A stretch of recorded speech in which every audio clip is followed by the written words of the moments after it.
मैं आपसे पूछना चाहता हूँ जेजेपी साफ होगी तो 25 तारीख की लाखों की संख्या में रोकर कौन जना ये मेरा पोस्टर ले इसके भी तुम्हारे बीच में आ जाए। FIR हुई थी कि नहीं हुई थी इलेक्शन से 20 दिन पहले कि जो 30 तेरे सिटिंग MLA इनको टिकट दिलवा दे।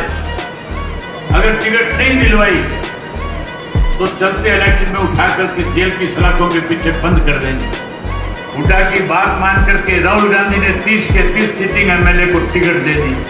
तो ये सैनी जो मुख्यमंत्री है इसका एक बयान आया था, आपको याद हो तो इसने कहा था हमने सारे बंदोबस्त कर लिए, 30 सिटिंग को टिकट दी थी, 16 चुनाव हार गया था।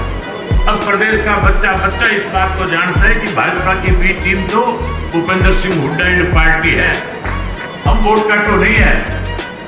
इंडियन नेशनल लोकदल पार्टी का कार्यकर्ता तो रांद काटने वाला है। हमारे कार्यकर्ताओं में बिखराव आ गया था, इसकी वजह से हुड्डा जैसे लोगों के दाव लग गए। जो साथी आज भी कहीं हमारे से लगे वो वापसी करें, हम उनका स्वागत करेंगे, हम उनको मान सम्मान देंगे। माताओं बहनों, पत्रकार छायाकार दोस्तों, मेरे से पहले जो साथी बोलने वाले थे उन्होंने आपके सामने इस प्रदेश में भारतीय जनता पार्टी की सरकार तीसरी बार कैसे बनी, इस 1 वर्ष में प्रदेश के हालात किस किस्म के रहे, हमें किन किन दिक्कत और कठिनाइयों से जूझना पड़ा, वहीं उसके साथ साथ चौधरी देवीलाल जी के जन्म दिवस को, जिसे हम सम्मान दिवस के रूप में मनाते हैं, आपको सम्मान दिवस का भी निमंत्रण देने का काम किया। अगर मैं उन्हीं बातों को दोहराऊंगा तो लंबा समय लगेगा। आप भी काफी देर से बैठे हो। मेरा एक और मेरी विधानसभा क्षेत्र के कार्यकर्ताओं के साथ जाकर के मिलना है।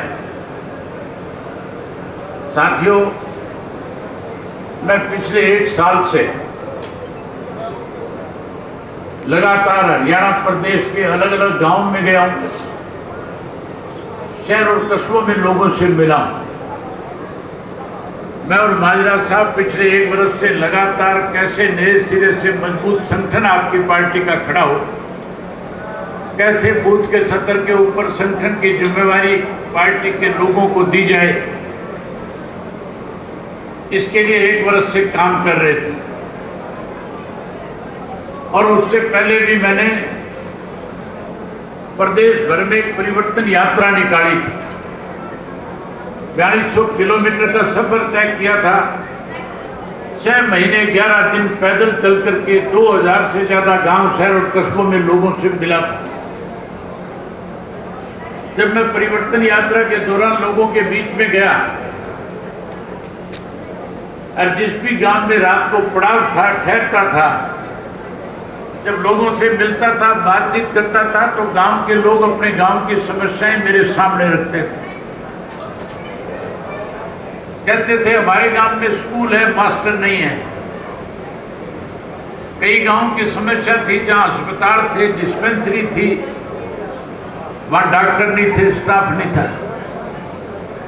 बहुत ऐसे गांव थे जहां पीने का पानी नहीं था, सड़कें टूटी हुई थी। ये सारी समस्याएं बता करके लोग एक बात और कहते थे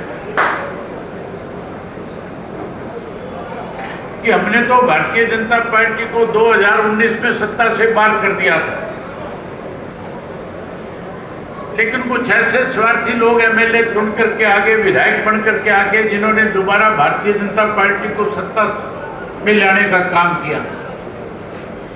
उनका सीधा सीधा इशारा JJP की तरफ होता था।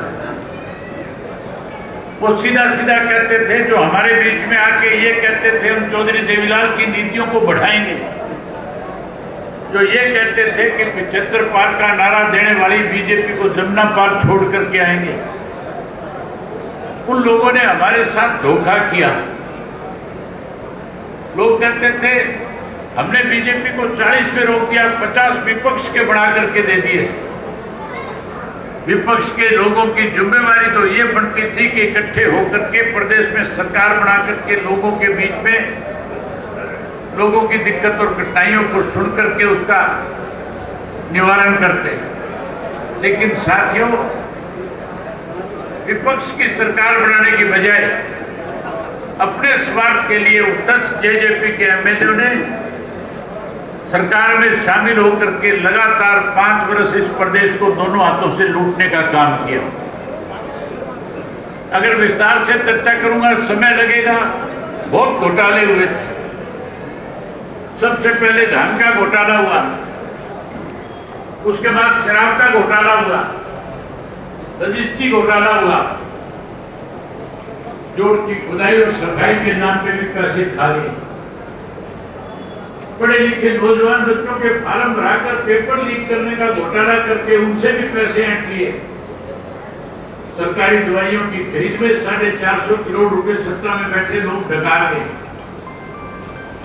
लोगों ने फंड बना लिया, फैसला कर लिया। हमारे सामने एक बात खुद की और कहते थे कि अब की बार जेजेपी को सबक सिखाएंगे और भाजपा को सत्ता से बाहर करके कांग्रेस की सरकार बनाएंगे। ये आम चर्चा थी कि कांग्रेस की अगली सरकार बनेगी। मैं लोगों के बीच में उस दौरान एक बात कहता था कि आप तो कांग्रेस की सरकार बनाना चाहते हो।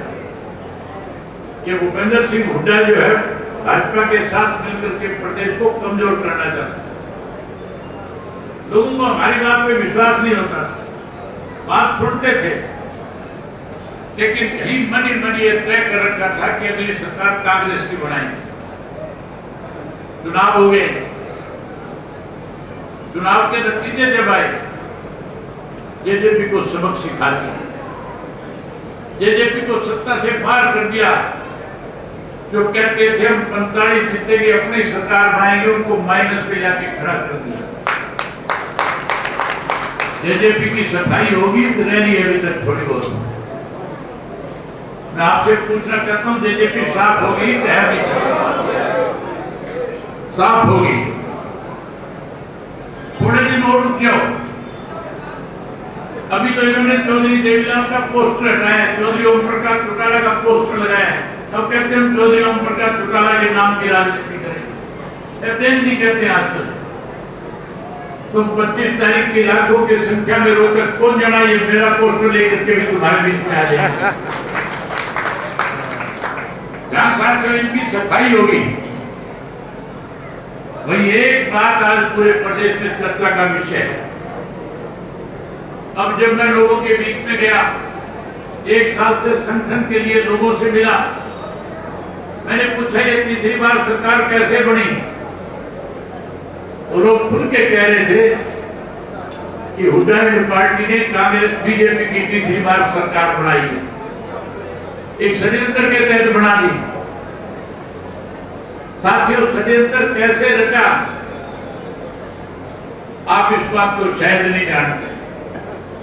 ये बात तो करते हो कि बाबू बेटा ने मिलकर के भाजपा की तीसरी बार सरकार बनाई है। ये बात चलती है कि नहीं चलती है तुम्हारे? ये बात खुल करके लोग करते हैं, लेकिन षड्यंत्र कैसे रचा मैं उसके बारे में आपसे बताना चाहूंगा। साथियों, हम गांव के अंदर सरपंच चुनते हैं और सरपंच का जब चुनाव होता है तो अपना वोट जब डालने जाते हैं, उससे पहले मन में एक फैसला करके जाते हैं कि अच्छा काम करेगा, 5 साल भाईचारा बना करके रखेगा।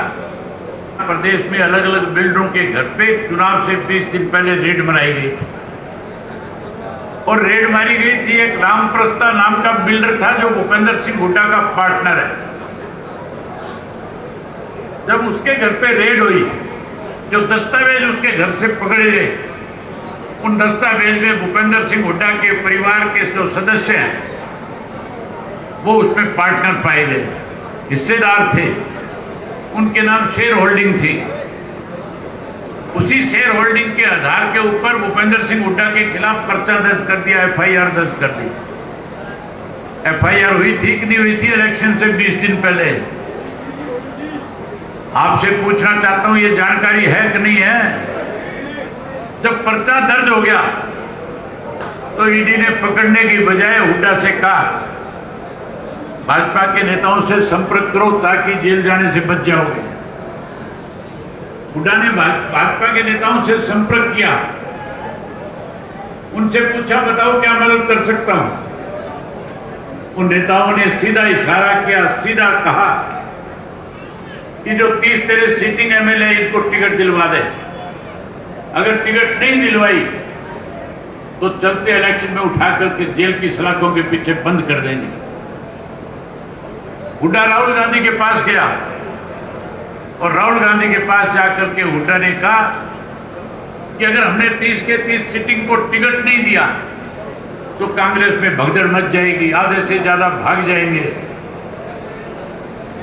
आज हालात ऐसे हैं, सरकार बन रही है, इस भगदड़ के बाद इस तरह का मैसेज जा सकता है कि कांग्रेस में तो राज बनने से पहले भगदड़ मची हुई है, कहीं सरकार बनाने में दिक्कत ना आ जाए। हुड्डा की बात मान करके राहुल गांधी ने 30 के 30 सीटिंग एमएलए को टिकट दे दी। जब 30 के 30 सीटिंग को टिकट दे दी तो ये सैनी जो मुख्यमंत्री है, इसका एक बयान आया था, आपको याद हो तो। इसने कहा था हमने सारे बंदोबस्त कर लिए, अब हमारी सरकार बढ़ेगी। ये बयान आया था कि नहीं आया था? ये था बंदोबस्त जो मैं आपको बता रहा हूं। जब रिजल्ट आया तो साथियों, जिन 30 सीटिंग को टिकट दी थी 16 चुनाव हार गए थे। केवल वो 16 चुनाव नहीं हारे, इसने 9 और ऐसे लोगों को चुनाव हरवाया था जो सीधे तौर पे हुड्डा के खिलाफ थे। उनको चुनाव हरा करके कहीं अपनी ताकत बढ़ाना चाह रहा था, बीजेपी की मदद करना चाहता था। आपके सामने है वीरेंद्र सिंह का लड़का विजेंद्र सिंह उचाना से चुनाव लड़ रहा था। राहुल गांधी ने टिकट दिया था, हुड्डा को इस बात का डर था अगर ये जीत करके आ गया, कल को सरकार बनी, राहुल गांधी इसका नाम आगे कर सकता है, ये मुख्यमंत्री बन सकता है।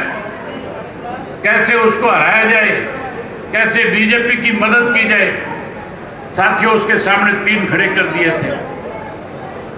भोगड़ीपुर का वीरेंद्र था, उसको खड़ा कर दिया, और उसके साथ साथ संडील गांव का एक दिलबाग था, उसको खड़ा कर दिया, और तीसरा एक व्यक्ति काड़ा चेयरमैन था उचाने का, उसको खड़ा कर दिया। तीनों को बुला के कह दिया चुनाव लड़ो, चुनाव हार जाओगे कोई फर्क नहीं पड़ता, मैं चीफ मिनिस्टर बनूंगा और तुम्हें एमएलए से भी ज्यादा बड़ा पद दे करके, ताकत दे करके हल्के में भेज दूंगा। वो तीनों चुनाव लड़े, 60,000 वोट ले गए। 60,000 वोट उनको मिलने के बाद वीरेंद्र का लड़का विजेंद्र जो था 32 वोट से चुनाव हार गया। एक उसकी बात नहीं है, बल्लभगढ़ से शारदा राठौड़ थी, जिसके बारे में लोग कहते थे अगर इसको टिकट दे दी वोट मांगने की जरूरत नहीं पड़ेगी। उसका टिकट कटवाया, उसकी जगह एक ऐसे को टिकट दिया जिसको कोई जानता भी नहीं था। सोना के अंदर एक जितेंद्र भारद्वाज हुड्डा का निदेशक था, उसकी टिकट कट ली थी। भाई रोहतास खटाना था, उसको गुजर को टिकट दे दिया गया। उसको कैसे हराया जाए, वहां मुस्लिम वोट 60,000 था, एक मुसलमान को इंडिपेंडेंट खड़ा करके 40,000 वोट उसके पक्ष में डलवा दिए। इस तरह से 9 और हराए, 6 और हराए। ये जब 9 ये हार गए, 16 वो हार गए, तो सरकार भाजपा की बननी थी कि नहीं बननी थी? ये हमारे बारे में कहते थे बाप बेटा दोनों, इंडियन नेशनल लोकदल पार्टी वाले तो वोट काटने वाले हैं। ये कहते थे भाजपा की बी टीम है।